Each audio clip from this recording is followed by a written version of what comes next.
Hi guys, it's me Lunar, welcome back to another Apex Legends update video. The new Wraith Voidwalker event is out right now on all platforms. It's 3.3 gigabytes on console, around 2.2 on PC, and I'm going over all of the changes, which not only include the new event, but there are also patch notes to go over for changes made to the game. So if you find it useful, a like is appreciated. We'll start then with the Wraith Voidwalker event. I'm not going to go over it too much, as I did go over it in a previous video, but to recap, there is a new Wraith Town takeover. A mysterious research site has been unearthed in Kings Canyon that was used as part of a project Wraith, including a functioning prototype portal, and you can see that in the new trailer for the game. There are exclusive event challenges where you can complete events and unlock the skins which you can see on screen.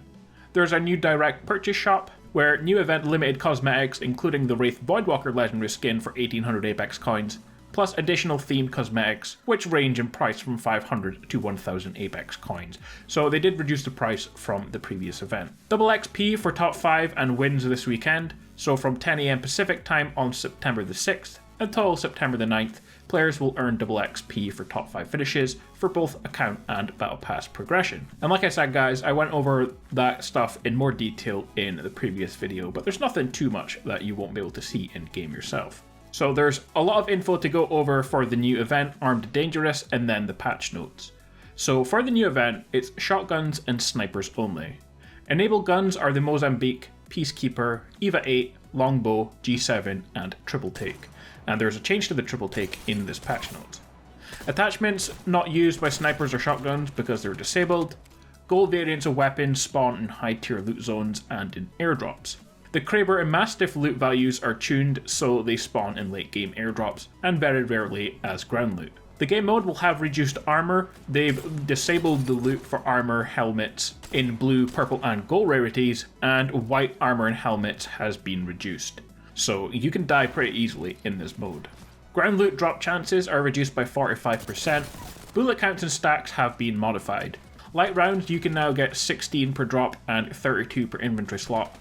Energy is the same. Heavy rounds you can get 7 in your magazine, 14 in your inventory when they're stacked, and the shotgun is 7 and 28 in your inventory. Overall loot density is reduced, but ammo weapon spawn rates are increased and stack sizes are increased to offset the loot scarcity. Increased spawn rates for syringes to compensate for lower loot density, and they've reduced spawn rates for shield batteries to match rarity of the armor. So it's going to be a crazy mode. There's loads of shotguns and snipers everywhere, but there's very little armor. Okay guys, on to the main part of this video, which is going to be the patch notes, starting with bug fixes. They fixed a bug where sometimes a player's reward would not display properly after completing a challenge. A bug where sometimes players would see a different rare skin equipped to the legendary they were spectating. Fixed issues related to script errors. On Xbox, they fixed an issue where sometimes players would have issues connecting to a match. And they fixed code issues with PS4. Fixed a bug where sometimes players would still be out of bounds when they were not actually out of bounds. New quality of life changes. They've added a new feature to the lobby that will display offers and info and allow for direct navigation to the website or store. Added an auto sprint feature to all platforms that can be turned on and off. This is disabled by default and can be changed in the settings menu. Players can now adjust aim down sight look sensitivity per optic zoom level, and that's a really good change. Visual improvements to legendaries in the lobby and character select screen.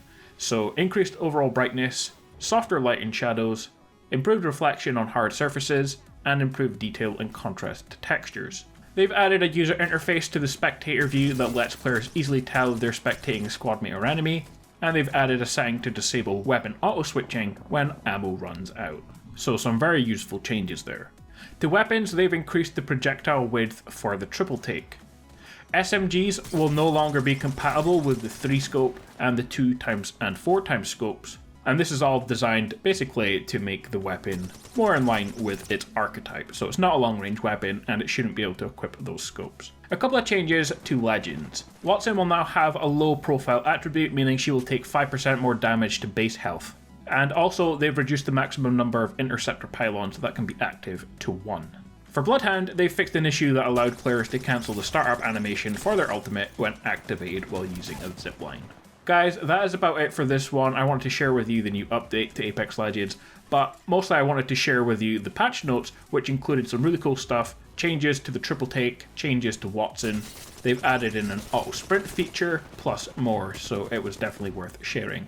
Let me know what you think of the changes in the comments. Like and subscribe for more updates to the game as they happen, plus other games as well, including Ghost Recon Breakpoint, which I'll be playing all this week. Until next time guys, have an awesome day, and I will see you all in the next one. Peace out.